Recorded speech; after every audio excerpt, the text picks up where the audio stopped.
मही वाली, ये दही वाली वो ये मही वाली, ये दही वाली वो ये मही वाली, ये दही वाली वो ये मही वाली। ये रंगला मोला डारन दे, रंग रंगावन दे मोला डारन दे, ये चलावन दे बीच का लाए हो, ये चलावन दे बीच का लाए हो। रंग रंगावन दे मोला डारन दे, ये चलावन दे बिचका लाई मो, ये चलावन दे बिचका लाई मो।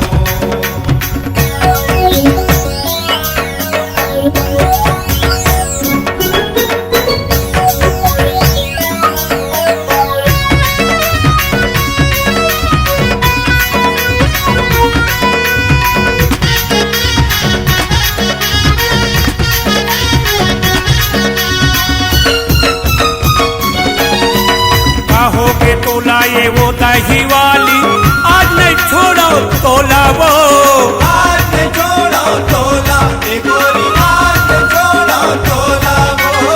मैं रंग हूँ तोला लाली गुलाली, रंग देते हैं मोला वो। रंग पे तैहा मोला ए गोरी, रंग पे तैहा मोला। ये नखरा वाली वो ये नखरा वाली, ये नखरा वाली वो ये नखरा वाली, ये नखरा वाली वो ये नखरा वाली, ये नखरा वाली वो ये नखरा वाली। मल्ला तो कन मिलावन दे, रंग रंगावन दे मोला डारन दे, ये चलावन दे बीच का लाए हो। ये चलावन दे बिचका लाई मो, ये चलावन दे बिचका लाई मो।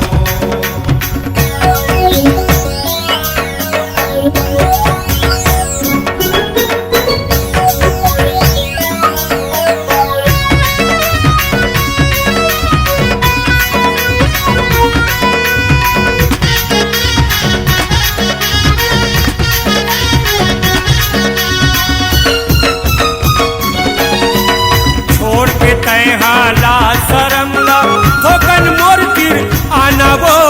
कोकन मोर तिर आना ए गोरी, कोकन मोर तिर आना वो। राजा दुहावे दही महिमा, आके मोला खवाना वो। आके मोला खवाना ए गोरी, आके मोला खवाना। ये मथुरा वाली वो तय मथुरा वाली, ये मथुरा वाली वो तय मथुरा वाली, ये मथुरा वाली वो तय मथुरा वाली, ये मथुरा वाली वो तय मथुरा वाली। ये दही महिल तोरे खावन दे, रंग रंगावन दे मोला डारन दे, ये चलावन दे बीच का लाए हो। ये चलावन दे बिचका लाई मो, ये चलावन दे बिचका लाई मो।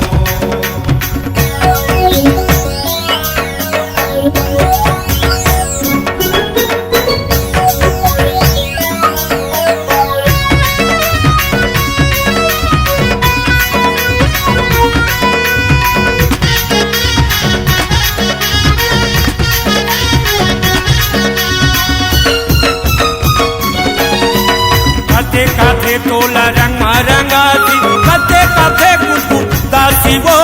काते काते गुदगुदासी ए गोरी, काते काते गुदगुदासी वो। प्रेम के रंग माँ रंगे दोनों जन, प्रेम पीड़ित पियासी वो। प्रेम पीड़ित के पियासी ए गोरी, प्रेम पीड़ित के पियासी। ये तया बेकाली वो औवा बेकाली, नया बेकाली वो औवा बेकाली, ये औवा बेकाली वो तया बेकाली। नया बेकाली वो औवा बेकाली। ये प्रेम के रंग ला लगावन दे, रंग रंगावन दे मोला डारन दे, ये चलावन दे बीच का लाए हो। ये चलावन दे बिचका लाई मो, ये चलावन दे बिचका लाई मो। ये दही वाली वो ये मही वाली, ये दही वाली वो ये मही वाली, ये दही वाली वो ये मही वाली, ये दही वाली वो ये मही वाली। ये रंगला मोला डारन दे, रंग रंगावन दे मोला डारन दे, ये चलावन दे